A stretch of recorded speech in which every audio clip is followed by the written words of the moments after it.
Hello one and all, this is Hybrid still of the Gaming Dads community. Thank you very much for joining me in this video. Today we're going to be talking about Switchblade, which is a free-to-play MOBA. So if you're not sure what a MOBA is, we'll get into this right now. Let's get it on, shall we?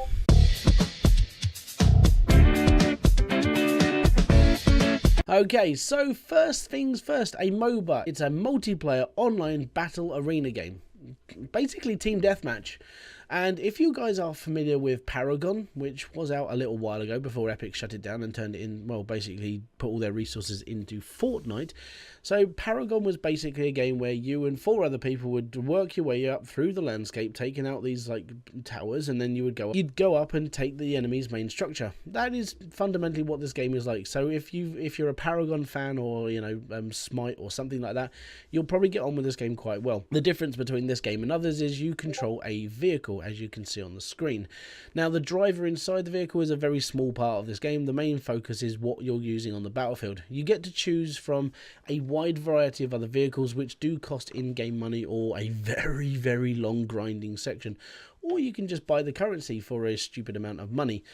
Now you can play for free, which is how I play this game from time to time, because I've got to be honest, I don't mind playing this game occasionally. It feels like cross out, but actually having a purpose instead of just destroying the other team. You know, getting through a landscape and slowly working your way through. It's always fun when you're just destroying everything. So the game itself is very heavily monetized, and when I say heavily monetized, I've never seen anything like this in any other like MOBA. Let's put it that way. So the first things first, the cars and vehicles that you'll be earning, you have to pay for it. You'll start off with a very small selection, but you have to pay with in-game currency. So you have to spend money on this or grind the crap out of this game just to earn a car or two. Then the character itself, your driver, there are certain options that are available, very basic options like hair and things like this. Now later on you can unlock different coloured eyeballs for a small fee, or you can unlock different hair colours for a small fee, and you basically seeing where I'm going. Anything customizable in this game is you need money for, basically. They do give you the basics, but at the end of the day, you don't really want to use the basics, you want all the extra stuff, and that means you have to actually spend money on this game, which is one of the downsides to it. There's not a lot of customization options unless you're willing to pay money into this game. So as you can see on some of these items, the little purple currency is how much you'd actually have to spend just to unlock that one thing. And you are only unlocking one thing. You're not unlocking them all or a certain pack or anything else. You are unlocking one item. And that sort of takes the mick a little bit. Now, I'm all for, it's a free-to-play game, and yes, you should be spending a little bit of money to sort of, almost sponsor the game in a way. But when you're basically taking away the options to customize, and these are skins, you're not going to be earning anything amazing out of this, and it's literally you have to spend money to change the colour of your eyeballs. Now, getting out away from all this, let's get into the actual game. It's full of action and full of absolute craziness. The vehicles run really smoothly. I mean, sometimes it does feel like you're running on ice sometimes, but that's just the way the game is. You're not supposed to be 100% in control of what's going on. You and your team have to basically protect your sort of like side of the field whilst trying to push up. Much like in Paragon, you've got a constant flow of minions flowing towards you, which will level up your character or your vehicle in game. Now you do get to choose 2 vehicles at the beginning of each match, and this is your light vehicle and your heavy vehicle. Light vehicles are obviously, they're not going to be as armoured, but they're going to have like weapons that are going to fire a little bit quicker and not do as much damage. But then you get your heavier vehicle, it's going to be a bit slower, but it's going to be using a heavier ammo, which means you're going to do a lot more damage. So it's depending on how the battle is going, is depending on how you're actually going to be sort of like playing your vehicle. Obviously if you're on the attack, you're going to be using a lighter vehicle to get around enemies and so on. And if you're on the defense, you want your heavy vehicle to take a bit more punishment and tank it out so you can slowly push backwards. Now, the constant flow of minions in this game are quite fun. They're little wheelie items that just keep flying towards you and shooting you. And at the end of the day, that's sort of how annoying it was in Paragon. Constant barrage of weird enemies flying towards me and just getting demolished as we go, giving you a currency that actually lets you level up your vehicle inside the game.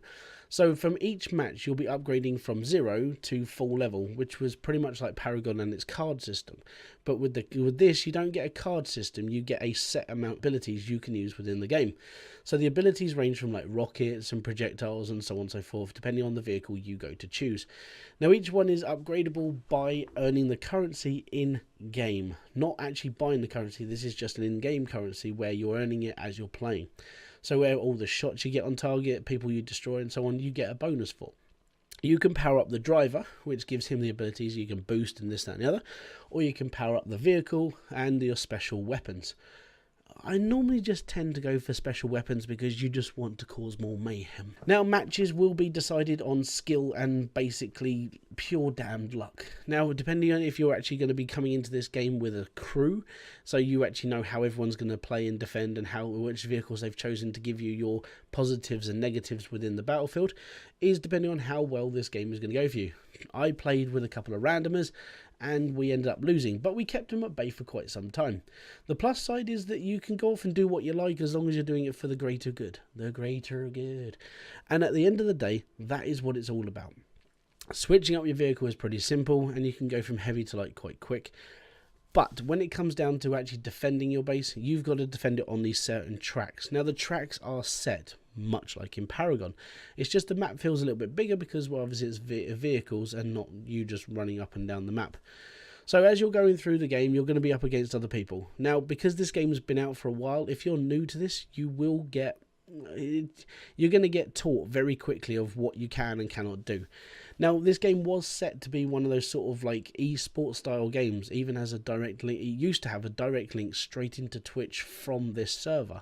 So you'd go onto this and you'd go straight onto your stream and then you would play the game from there, which I thought was a really innovative thing, but it never really took off, or I never really paid attention. Now, when it comes to this, and being a MOBA is all good. You get to build your character up as you go through. Being an online style game where it was taking esports to it was taking itself to a competitive level for esport. There are people on this game that know exactly what they're doing. They've got a team and they know exactly how they're backing each other up. So if you end up against one of these teams, be sure to either die honorably or, you know, just take your time and maybe try and get around them. I tried it a couple of times and man, I was up against a couple of people who were just like blitzing it. Obviously they knew what they were doing. They played this game a lot. They had a strategy. I got annihilated. So how would I rate Switchblade? As pretty much an online game, it's solid. It's free. I can't really say anything negative about it. The graphics are as good as they're going to get. I don't see this game getting updated as much as it should do, but you know, it's basically a live service. This game will keep itself going until the imminent death of the PS4. At the end of the day, this is a life game. It only has a certain life for as long as the console it's on will stay alive. Now, PC can play this game, consoles can play this game. It's actually a solid game.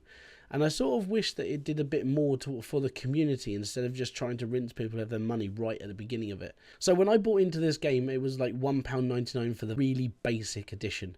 And to be honest, that's all I sort of needed. I needed a good taste of the game to know what I was actually getting myself into. And buying into games at that cheap doesn't feel like I'm buying into them at all. Almost feels like I was actually robbing them in some respect. Because solidly, £1.99 for this I'd pay more for it. So £1.99 was really good. I actually don't mind this game too much and I play it from time to time. It's not something on my religious list of games, but it is in the background. So this has been Hybrid Steel of the Gaming Dads community. Thank you very much for stopping by and thank you very much for listening to me. If you haven't already, don't forget to hit the like, subscribe and notifications button below for all other updates we do on this channel and in our community page as well, which can be found in the link below in the description, which is basically the Gaming Dads website, where you can read other reviews from different other gamers and you can join in the community and pick up yourself some pretty cool merch as well at the same time. The second link in that description box is to my own personal YouTube channel, which is where I do views like this. I also live stream over there, so you can come along and watch me die on different games and basically laugh your ass off at my failures of life in gaming. Don't forget guys, you are legends in game, heroes at home. And until the next video, live stream or whatever else we might do on this channel, thank you very much for stopping by. Peace out, have fun and enjoy everything you guys are doing. Bye bye.